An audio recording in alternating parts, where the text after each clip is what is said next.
ଏକ ବୟସ୍କ ଲୋକର ମୃତ୍ୟୁ ହୋଇଗଲା। ଯମରାଜ ତାକୁ ନେବାକୁ ଆସିଲେ। ବୟସ୍କ ଲୋକଟି ଯମରାଜକୁ ପଚାରିଲା, ଆପଣ ମୋତେ ସ୍ୱର୍ଗ ନେଇକି ଯିବ ନା ନରକକୁ?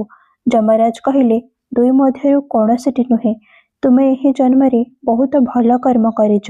ଏଥିପାଇଁ ମୁଁ ତୁମକୁ ସିଧା ଭଗବାନଙ୍କ ଧାମକୁ ନେଇକି ଯିବି। ବୃଦ୍ଧ ଲୋକଟି ଖୁସି ହୋଇଗଲା ଏବଂ କହିଲା, ଧନ୍ୟବାଦ, କିନ୍ତୁ ମୋର ଆପଣଙ୍କଠାରେ ଗୋଟିଏ ବିନତି ଅଛି। ମୁଁ ଏହି ଧରିତ୍ରୀରେ ସମସ୍ତଙ୍କଠୁ ସ୍ୱର୍ଗ ଏବଂ ନରକ ବିଷୟରେ ବହୁତ ଶୁଣିଛି। ମୁଁ ଗୋଟିଏ ଥର ଏହି ଦୁଇ ସ୍ଥାନକୁ ଦେଖିବାକୁ ଚାହୁଁଛି। ଯମରାଜ କହିଲେ, ତୁମେ ଭଲ କର୍ମ କରିଛ। ଏଥିପାଇଁ ମୁଁ ତୁମର ଏହି ଇଚ୍ଛା ପୂରା କରିଦେଉଛି। ଚାଲ, ଆମେ ସ୍ୱର୍ଗ ଏବଂ ନରକର ରାସ୍ତାରେ ହୋଇ ପ୍ରଭୁଙ୍କର ଧାମକୁ ଯିବା। ଦୁହେଁ ମିଶିକି ଯାଉଥିଲେ। ସବୁଠାରୁ ପ୍ରଥମେ ନରକ ଆସିଲା। ନରକରେ ବୃଦ୍ଧ ଲୋକଟି ଜୋର ଜୋରରେ ଲୋକଙ୍କର କାନ୍ଦିବାର ଶବ୍ଦ ଶୁଣିଲା। ନରକରେ ସମସ୍ତ ଲୋକ ପତଳା ଶରୀର ଏବଂ ଦେଖିବାକୁ ରୋଗଗ୍ରସ୍ତ ଜଣାପଡ଼ୁଥିଲେ। ବୃଦ୍ଧ ଲୋକଟି ସେଠାରେ ଏକ ଲୋକକୁ ପଚାରିଲା, ଏଠାରେ ଆପଣ ସମସ୍ତ ଲୋକଙ୍କର ଏମିତି ପରିସ୍ଥିତି କାହିଁକି ଅଟେ? ସେହି ଲୋକଟି କହିଲା, ତ ଆଉ କେମିତି ପରିସ୍ଥିତି ହେବ? ମରିବା ପରେ ଆମେ ଯେବେଠାରୁ ଏଠାକୁ ଆସିଛୁ ଗୋଟିଏ ଦିନ ମଧ୍ୟ ଖାଦ୍ୟ ଖାଇନାହୁଁ। ଭୋକରେ ଆମର ଆତ୍ମା ବ୍ୟତିବ୍ୟସ୍ତ ହେଉଛି। ବୃଦ୍ଧ ଲୋକର ନଜର ଏକ ବିଶାଳ ରନ୍ଧାଯାଉଥିବା ପାତ୍ର ଉପରେ ପଡ଼ିଲା, ଯାହା ଲୋକଙ୍କର କାନ୍ଧଠାରୁ 400 ଫୁଟ ଉଚ୍ଚ ହେବ। ସେହି ପାତ୍ର ଉପରେ ଏକ ବିଶାଳ ଚାମଚ ଲଟକିଥିଲା। ସେହି ପାତ୍ରରୁ ବହୁତ ଭଲ ବାସ୍ନା ଆସୁଥିଲା।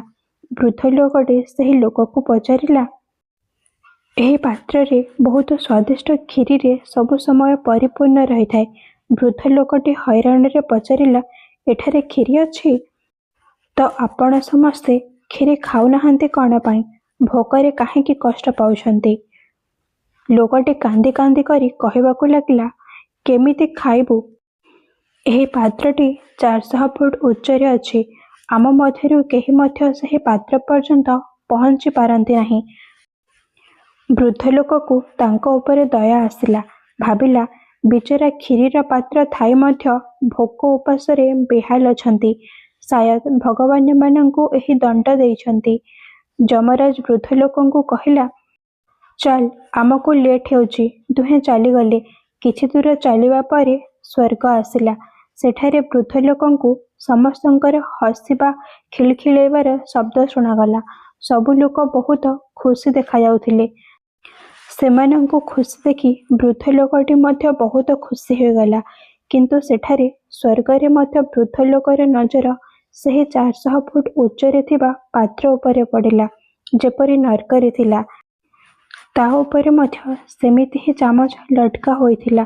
ବୃଦ୍ଧ ଲୋକଟି ସେଠାରେ ଥିବା ଲୋକମାନଙ୍କୁ ପଚାରିଲା, ଏହି ପାତ୍ରରେ କ'ଣ ଅଛି? ସ୍ୱର୍ଗର ଲୋକମାନେ କହିଲେ, ଏଠାରେ ବହୁତ ସ୍ୱାଦିଷ୍ଟ କ୍ଷୀରି ଅଛି। ବୃଦ୍ଧ ଲୋକଟି ହଇରାଣ ହୋଇଗଲା। ସେ କହିଲା, କିନ୍ତୁ ଏହି ପାତ୍ର ତ 400 ଫୁଟ ଉଚ୍ଚରେ ଅଛି। ଆପଣମାନେ ତ ସେଠାକୁ ପହଞ୍ଚି ହିଁ ପାରୁନଥିବେ। ସେହି ହିସାବରେ ତ ଆପଣମାନଙ୍କୁ ଖାଦ୍ୟ ମିଳୁ ହିଁ ନଥିବ। ଆପଣମାନେ ତ ଭୋକରେ ବେହାଲ ହୋଇଯାଉଥିବେ। କିନ୍ତୁ ମୋତେ ତ ଆପଣ ସମସ୍ତେ ଏତେ ଖୁସି ଲାଗୁଛ କାହିଁକି?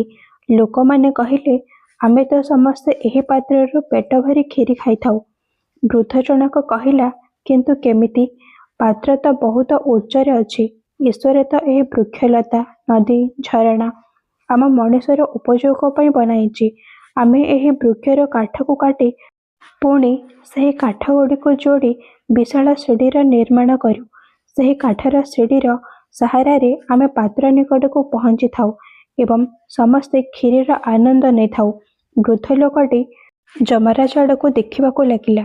ଯମରାଜ ହସିଲେ ଏବଂ କହିଲେ, ଈଶ୍ୱର ସ୍ୱର୍ଗ ଏବଂ ନରକ ମନୁଷ୍ୟର ହାତରେ ଦେଇଛି।